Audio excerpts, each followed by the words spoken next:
Okay guys, so good morning sa inyo lahat, no? J Motors TV, yan, nandito ulit tayo sa Motorstar GMA Bulihan branch. Okay, so meron tayo content dito na bagong dating na unit nila, itong Motorstar Easy Ride P. So FI version na to, no? Ayan, naka FI tayo dyan. So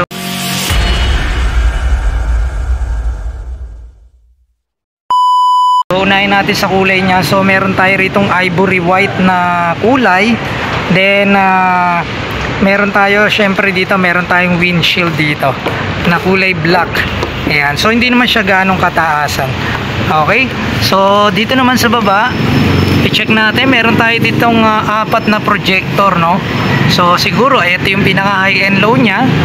Then meron tayo ditong daytime running light. Ayan. Then meron tayo ditong air vent, yan, yung daanan siguro to na hangin, butas naman to dito. Then dito yung kanyang pinaka turning signal. Then ang nabago rito, yung kanyang busina. Dati ang busina nandoon nakalagay, pero ngayon wala na, so pinasok na nila sa loob. Kasi para hindi magkaroon ng problema pagka nadadaan kayo sa lubak. So parang sabi nila tumatama raw sa ganito, sa fender. So ipinasok na nila dun sa loob yung pinaka busina. Okay, then yan, ang lalapad din ng mga gulong nito. Ang size ng gulong, check natin. So anong size ng gulong nito? Yan, so ang size ng gulong is 180 by 14. So naka tubeless tayo rito.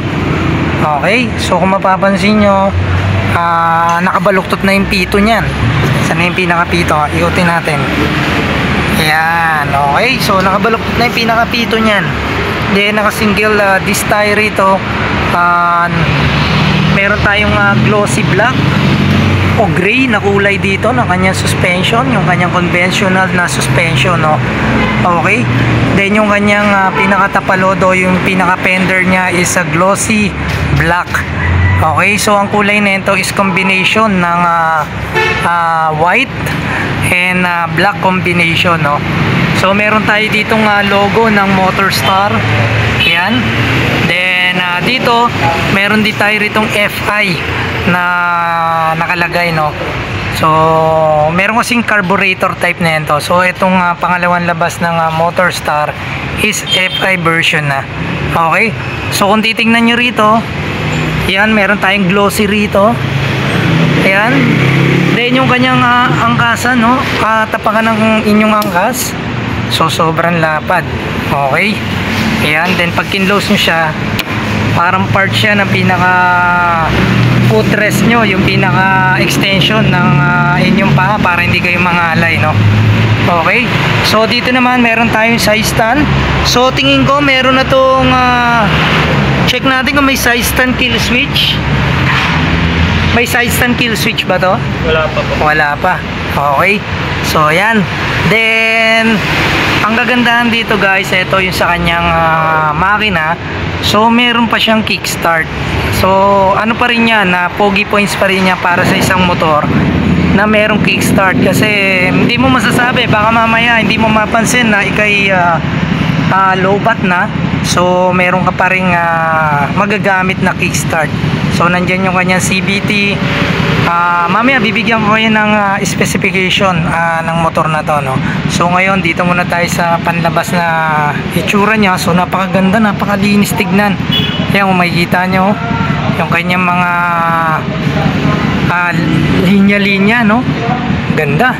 Then dito meron tayong emblem, yan, ng Easy Ride 150P version. Okay.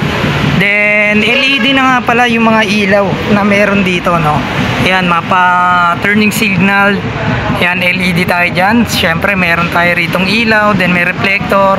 Then ito yung pinaka design nya para sa taillight nyo, no? Ito yung pinaka taillight nya. So ito yung pinaka design nya. Yan, pag nakabukas yung makina, so iilaw yan. Yan dito. Okay. Then dito meron tayong dalawang suspension. Ayan. Okay, dual suspension tayo. Then dito, ang size ng gulong 120/70 by 14. Syempre naka tubeless tire yan na merong mugs na matte. Ayan. Okay. Then yung kanyang tambucho, may very basic naman o very common na may logo yan syempre ng Motorstar dyan. Yung kanyang heat cover. Okay. Then dito, air cooled pa pala to, sorry no, naka air cooled. Yan. So baka yung mga susunod na labas niyan is naka liquid cooled na para talagang mas maganda na yung kanyang performance pang long ride. So ito naman, pwede rin naman to sa long ride. Pero minsan kasi talagang hinahanap ng consumer is pagka mga 150 pataas is naka liquid cool na. Yon, o naka water cooled na tinatawag, no. So malay mo naman sa mga susunod maglabas na si Motorstar ng naka liquid cool. Okay, so meron tayo ritong fender, syempre anti-putik pa rin tayo dyan. Ganda ng pagkakakulay na ito, talagang white na white siya na may combination ng black na glossy. Okay, tapos dito meron tayong top box dito, carrier. So akala nyo part lang siya ng pinaka pairings nya, pero pwede to sa top box, tatanggalin to yan. So may tornilyo yan dito, pwede nyo tanggalin yan. Pag tinanggal nyo yan, so ma-open to yan, pwede nyo na yan pwede nyo lagyan ng top box yan. Yan, pwede nyo lagyan ng top box yan. Okay, then dito yung kanyang compartment, meron tayong sabitan dito, helmet hook yan.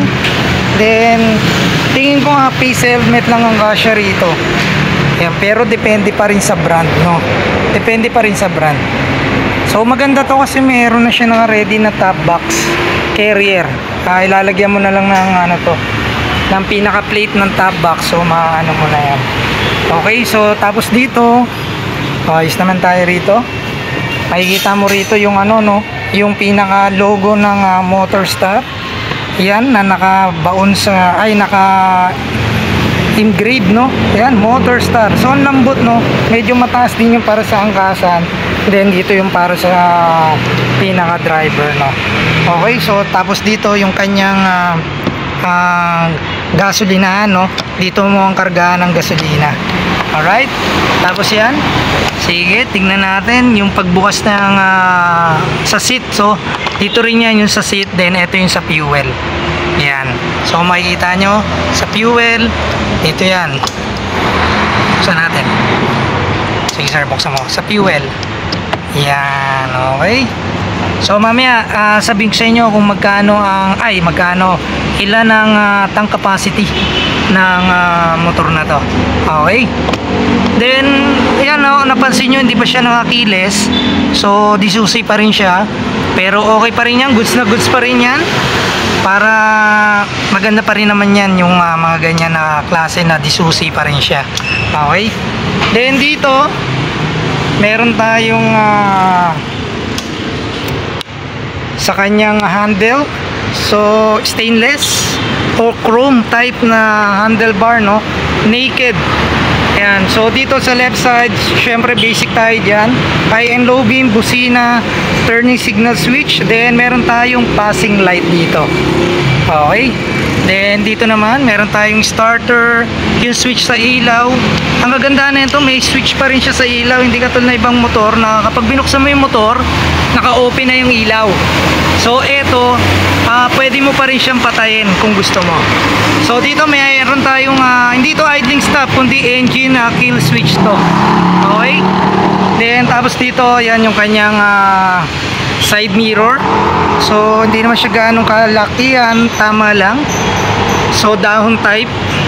Alright, so yung kanyang panel, so digital panel or LCD panel. So check natin to mamaya kung ano yung mga detalye na pwede natin makita rito.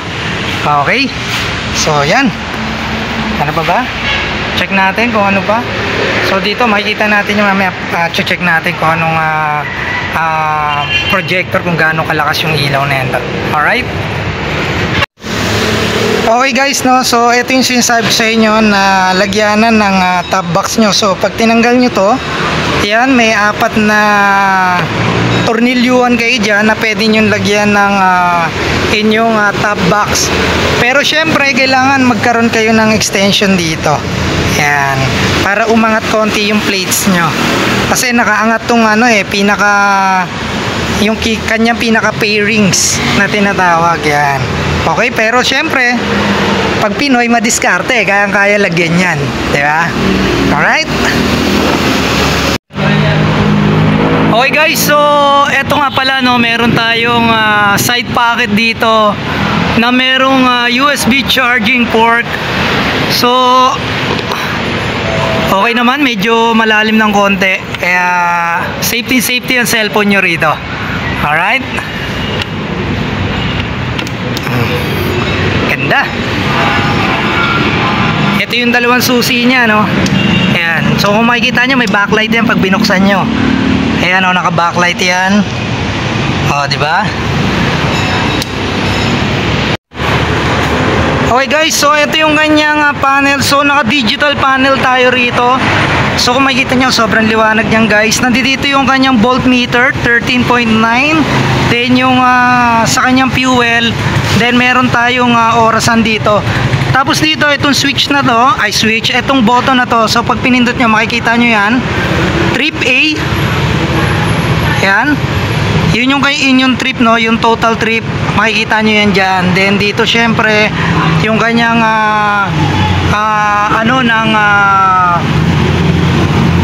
gasolina, no. So dito check natin, yan yung kanyang turning signal light. Then dito, yan, so wala pa tayong hazard dito. Okay, so pailawin natin sir, pailawin natin, yan, tignan natin yung ilaw. Yan. So ito guys, yung kanyang daytime running light. So napakaganda pala, buo pala yan eh. Pag ano, no, akala ko ito lang. Ayan, so meron pa pala rito. Ayan, tapos yung kanyang turning signal. So naka LED tayo dyan ha. Ayan, sige sir, pailawin mo nga para makita natin yung projector. Ayan, so tingin ko ito naka high.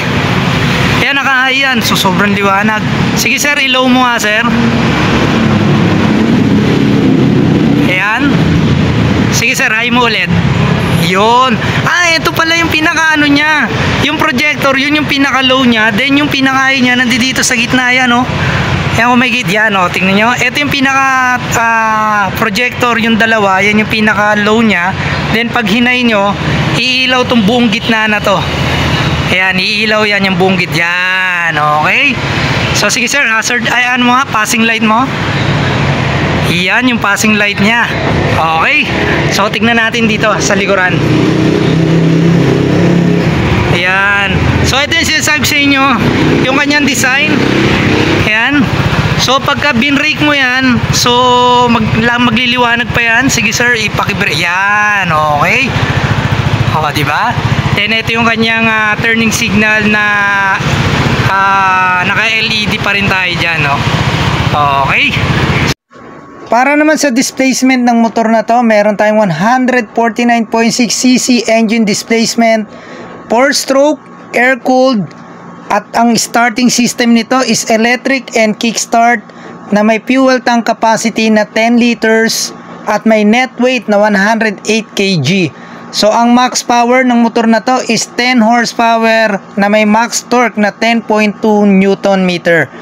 Naka-digital meter display po tayo dyan at ang lahat ng ilaw na pwede nyong makita sa motor na ito ay LED. Okay guys, so para naman sa presyo ng motor na to, no, ang cash price niya is 74,000. Yung on the spot na cash na bibili nyo, 74,000 yung kanyang presyo. Alright, tapos yung kanyang SRP talaga is 78,000. So kapag binili nyo ng on the spot dito sa mismong branch, so 74,000 na lang. Then yung inyong down payment is 15,000. Then sa 6 months 12,496. Then para sa 12 months 7,096. So okay, no? And sa kanyang 18 months 5,296 yung kanyang 18 months. So sa 24 months meron tayong 4,397. Then sa 30 months 3,066. Then sa 36 months 2,788 yung kanyang presyo. Okay, so yan guys, puntahan nyo lang yan dito sa Motorstar GMA Bulihan. Okay, so may dalawang kulay dito, isang black, then isang ivory white. Okay, so mag-iwan tayo ng mga contact number at saka yung mga kung ano yung mga kailangan nyo dalhin na requirements, no, para pagpunta nyo rito is yan, ready na ang inyong mga dokumento. Okay. Okay guys, no, so thank you very much, no, sa Motorstar GMA Bulihan, kila sir, sa mekaniko rito, no, at saka sa sales na nag-assist sa atin, syempre kay manager at saka sa mga staff dito na pinayagan ulit tayo na makapag-content dito. So yun guys, kung di pa kayo nakasubscribe, syempre subscribe na kayo. J Motors TV lang yan sa inyong YouTube at Facebook account. Huwag nyo kalimutan hit ang notification bell para updated kayo sa lahat ng video na ina-upload natin. Alright, so ride safe, peace out, and God bless you all. Thank you very much, Motorstar GMA Bulihan.